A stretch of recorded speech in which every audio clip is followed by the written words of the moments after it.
Hey guys, welcome back.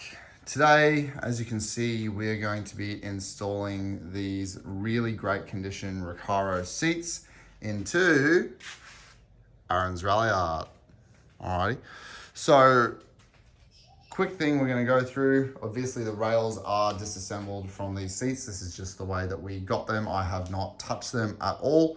Just to show you guys if this was a genuine experience, this is the way it came. Some instances you might buy the rails already attached to the seats. That's fine. That makes your job a lot easier. The other thing I'm going to show you today, guys, is we have got a full interior LED conversion for Aaron's car, as well as number plate light conversion bulbs there. So they're white LEDs for both the interior, the boot, and the number plate lights there are those T10 JW speaker wedge bulbs. So guys, quick thing, if you're doing this minimalistically, meaning, oh geez, I've never done this before, what tools may I need? Flathead screwdriver, Phillips head screwdriver, socket with a full set. So I do just have my 10 mil showing there, but you will need other sizes for those rails, alrighty. Some pliers may help as well. And this here is just an adaptable screwdriver. I'm not a mechanic, but we will be needing the T30 head, which is this one right beside my thumb right here, to undo a couple of things for the seat, like the pressure sensor and other things like that. So guys, hope you enjoy. I'm going to be going through and let's get into it. Alrighty guys, so to start out with, we are installing the interior bulbs. So there are two push lights here, which can also be triggered with your door. If you are doing this, don't have it set on door and have your door open, or the bulb is going to be really hot on your fingers. It takes a 31 mil festoon bulb, alrighty, that from OEM, these will be yellow. As you can see here, I've already installed a blue one. It is the exact same method we are using for these front two for this one here. Alrighty, so the first thing you're going to do is you're going to get your flathead screwdriver, whether it's stubby or not, doesn't matter. Alrighty, and you're going to put it up in behind the light and just simply push in a crowbar action. Alrighty, once you've got that first bit down, you can then use it to lever across and it comes out super easy like that. Next, we'll just grab our bulb out of the packet. I pre-opened the packet so you guys didn't have to watch me struggle through that one. Work smarter, not harder. So you can see here, this is an LED bulb, alrighty. I've already taken the OEM ones out and I will show you exactly how to do it. Obviously, you want the LED part facing down onto you. You don't want to have it spinning around, the LED shooting up into the roof, because that's not where you want your light. So what you do here, you've got your two side pins. All you do is you slot it up into there. Slot it up into there. You can see that started to light up because the button must have been on, so I've just turned that off now.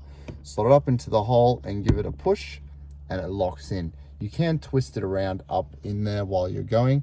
So what happens is, as you can see, you can twist it around in there. We want it shooting straight down. After that, grab your glass, slot in these two prongs first and push, clicks in, and off we go. We have our white LED light installed. I'm going to do the other one now. Let's get it.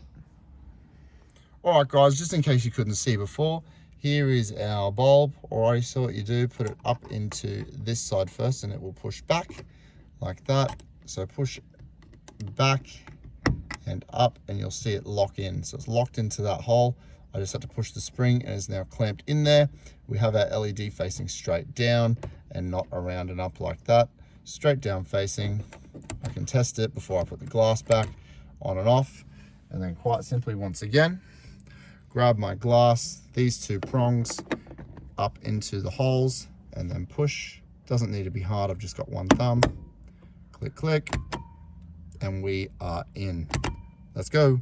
Righto guys, so this one here is your boot. It literally just has this plastic cover which is clamped up into there, alrighty. So this is where you grab your screwdriver. I'm going to try and enter this corner here and just pop it down quite easily. So similar crowbarring motion, and she should come down. No, didn't like that one, that's fine. I might need to get a longer screwdriver to really get in there. There she goes. Alrighty, so it's just these two push clamps, nothing broke. They're meant to be tight because they are holding the light. Now this will be very, very hot. So what I'll do is I'll grab a microfiber rag and remove it the exact same way. You can see there it's got the 2 pins. So let's do this. All right, guys, I did use a screwdriver just to quickly pop that clamp open and get her out. If you're really, really worried about doing this, you could definitely just disconnect your battery or something like that. I'm not too stressed. We are going to put it in while it's live. It's a 12-volt LED bulb. Nothing is going to happen. Just make sure you're careful and you don't get your fingers too hot. The other option could be you could unplug it, but I'm trying to do this nice and quick. You know, it's not meant to take half an hour to fiddle around with this plug and try and pull it out in that really limited space. Definitely doable, but I'm just going to throw the bulb straight back in. All right, guys, decided I would unplug that from there. Better method to do it. I have in my Evo really, really tough plugs for these. This one came out quite easily. So similar deal here. You can see, really good to show you. In here, you've got your springy. So that pushes back with the bulb. So all you do, get your bulb in to that spring, just so it sits in nice and flush and pushes back. I'm sorry if my fat thumbs are in your way. And in she will go. So guys, we've got her in. Took a little bit of fiddling just with my thumbs. I have quite big hands. But in she goes. You can see there we've got her in nice and firm, and our LED, remember, is pointing up. So what we need to do is spin it around, because we want our LED light to be coming out of here, out of that plastic cover, going down. Right now it's shooting up into the roof. So I can just get my finger in there. As you can see, it's just spinning, super light, nice and straight, and it's ready to go because the LED is now facing down, which is where the light will be going. Let's plug her back in. All right, team, we've plugged her back in nice and tight. So now all you're gonna do is find where the clamps go. Make sure your LEDC is pouring the light out of that bottom there. You've got your clamp here. You'll slot them in and push, click, and she is on. This one's done. All right, guys, so we are using some JW speaker 12 volt 6000K LED white light bulbs for our number plate lights. Aaron eventually probably will get a personalized plate, and to highlight this a bit better than that old yellow, we are changing it out to white. So underneath here, behind the bumper, you will see we have got some plastic. If you move under and down a bit, lovely, yes. Just helping my cameraman out, guys, forgive me. You'll see we have these plastic right here covers. There's a Phillips head screw here and here. They come off and your number plate bulbs are in them. So there's one over there, and I won't get around to show you, but there's one on the other side, just probably about a finger's length over, and they light up your number plate. So let's get to changing them. All right, guys, so as you can see here, we've taken our 2 screws out and taken off the plastic covers, which go over the top. So there's a Phillips head screw here and here, and it was attached as such. That comes out. After that, you just simply have your bulb. Being these are a wedge style bulb, you can grab it and pull. Out she comes, and that is your bulb. After that, you simply just grab your new bulb.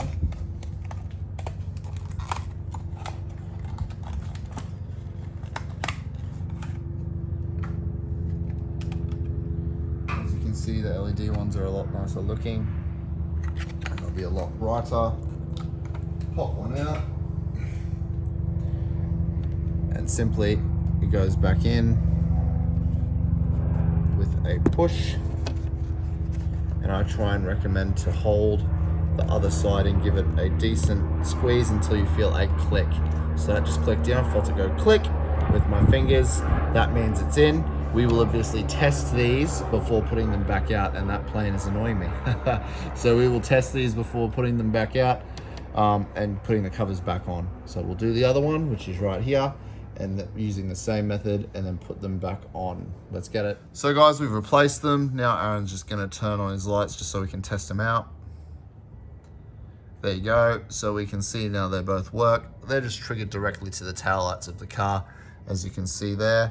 So we will put the covers back on, screw them back up, and then this mod is finished. All right, guys, moving into installing the Recaro seats into the Ralliart. First thing we're gonna have to do, obviously, is take out the OEM seats out of the Ralliart. As you can see, they're just normal Lancer seats, nothing really that special about them. They really don't hold you in the corners. They're really weak side bolsters. And yeah, they're just not that nice to look at for a race car. So first thing we're gonna do whenever we're dealing with seats because of things like airbags is we are going to pop the bonnet. As we go around to the car here. Let's see how skillful I can go. See if I can hold it up with my elbow and pop it. Beautiful. Alrighty. After that, we're gonna have to take out these two clips here. Alright, and we're just gonna pull our snorkel out just so we can disconnect to the neutral off the battery. So to do that, we just get a 10mm socket, unbolt it and lift it off, just so that any airbags or any codes or anything that may happen, it shouldn't, but if it does, it can't because it has no power, so the airbags will not activate. Just a safety thing, super important to do, especially if you're new at doing these sort of modifications to your car. Let's go. So guys, these two push clips will simply just pull out like so. And then after that, your snorkel comes right off, revealing your battery. I'll put these down here and the push clips inside. On your battery, you can see you got a 10-amp bolt. We'll loosen that one off. Doesn't need to be loosened off very much. You can see it already gets quite loose to begin with. A couple of quick turns. We'll lift him off, and then usually I'll get a microfiber to wrap it in. For now, I'm going to let it sit here. I will be getting a microfiber butt because we obviously don't want power being drawn to any other section of the car. So I'll get a microfiber, put it over my battery terminal, make sure that's all locked off, and then we will get to unbolting the seats, unplugging the airbags, and doing it all together. Let's go. All right, guys, so first thing we're going to need to do to get the seats out is we're going to take off the bolt covers. Alrighty, these are super easy. I've moved the seat all the way back first, as you can see here. There are two clips here, boom, lift straight off to reveal our seat bolt. Obviously, this is a lot bigger than your general 10mm. From memory, I'm gonna guess it's a 14. Mitsubishi seem to love their 10s, 12s, and 14s. And that's the way they do it. So there are 4 of these, one here, one over the other side, right down there, and there are 2 behind. They all work the same way. Obviously, to take the front ones off, you're gonna have to have the seat back. To take the rear ones off, you're gonna have to grab your seat here if you're not sure how to adjust your seat and pull it forward, all right? So that is the way that you do that. We're gonna take all the bolt covers off both front seats and then show you the next step. Righto, guys, so as you can see here, we have removed all of the bolt clamps. So as you can see, there's 2 there at the front. Again, no point in showing you the rear ones. They work exactly the same way as of yet. I'm using a socket with a 14. I was right, good guess. A 14mm socket head on it. We're gonna take all 4 bolts out and show you the next step. Obviously, just set your socket to loosen and your bolts should come out quite easy. These may be tight if your seats have never been removed.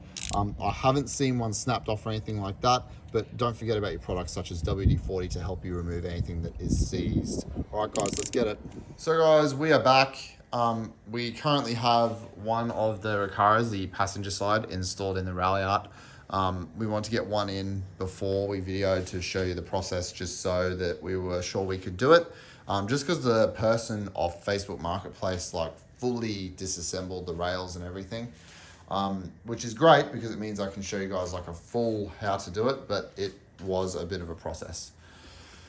The other thing we're also doing is we decided we would swap out the seat belts from his 2013 RA because the old seat belts, which I can show you right here, were absolutely sun damaged beyond recognition. So rather than trying to use these, we will swap those out so that we can still use those in the Recaro seats. So guys, to have a quick look, essentially the way that the Evo 10 rails, which these are a set of genuine Evo 10 rails, they do work straight bolt into a Ralliart or an NA Lancer as well. here's what they look like. So you can see here we've got 3 bolts per side. So they're there, and you can see there's the holes there, and I've just got them out sitting on top. Essentially what they do is they line up to 3 holes underneath the side of the seat.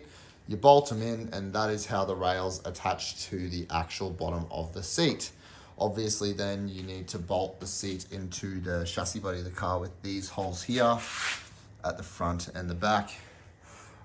So that is what we're going to be going through now, as well as the seat belt is held up by a bolt here. So there's a bolt there, a long thread, and a nut goes onto it for the seat belt. I can probably show you a bit better on this OEM seat here. So it goes up, there's a thread and a nut for the seat belt to go onto. We've also been cleaning the seat, so we fully cleaned the Recaro, just using some carpet and cloth cleaner and upholstery from Meguiar's. I'm a Meguiar's man, it works really, really well. And then to top it off as well, we are using a Meguiar's deodorizer because we want these seats to be basically like new. Bit of a comparison for you between the seats. You can see obviously which one looks way racier. Obviously it's not on rails. The height is actually the exact same because the rails are very, very similar. The big thing you can see here is the bolsters. So there gives you nothing, and that is really tight and firm and will hold you into the seat, as well as up here with the shape has the hard foam, and over here it's just like your regular sedan sort of seat. It's got nothing at the top to support your shoulders in, so you just slide across the top of the seat.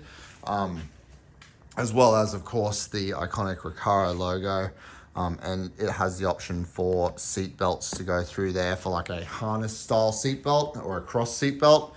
Definitely something I'd be keen on getting maybe in my car in the future because it just looks awesome. So we're gonna set up the tripod, put it on a time lapse and show you how we get this done. And after that, we'll put it back in the car to give you the end result. Stay tuned.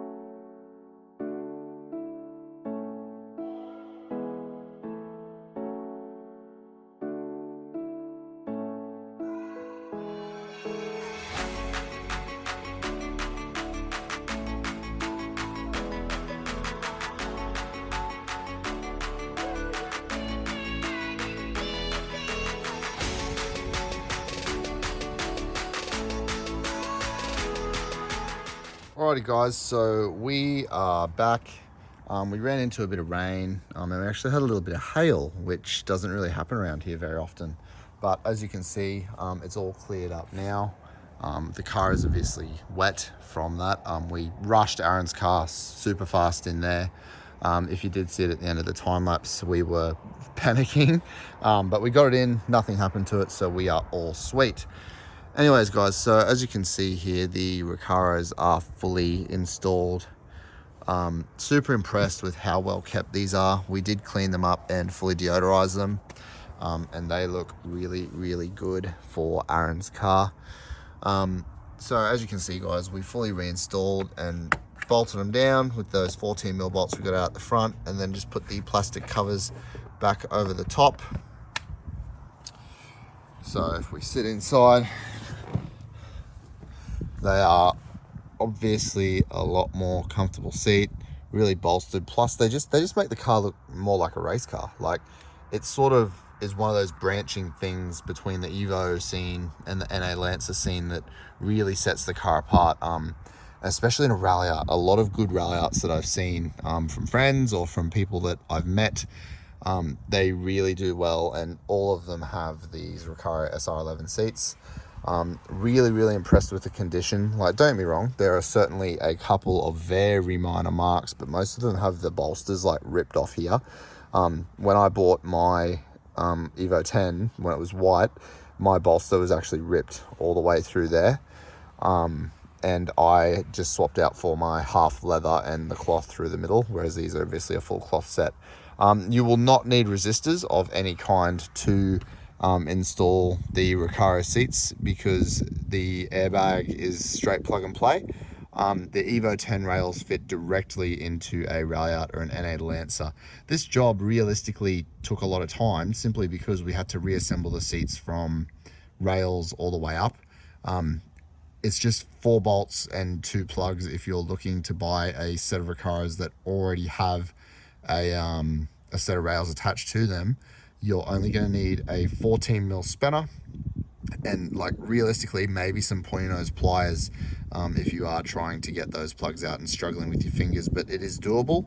Sometimes they can get a little bit hard, but so guys, really hope you did enjoy this video. I really enjoyed making this one. This is probably one of my favorite mods so far to Aaron's Ralliart. So congratulations to him for picking these up for a really good price and a steal. And hope to see you guys next time for more Lancer, Evo, Ralliart, and hopefully some car meet content. So see you next time.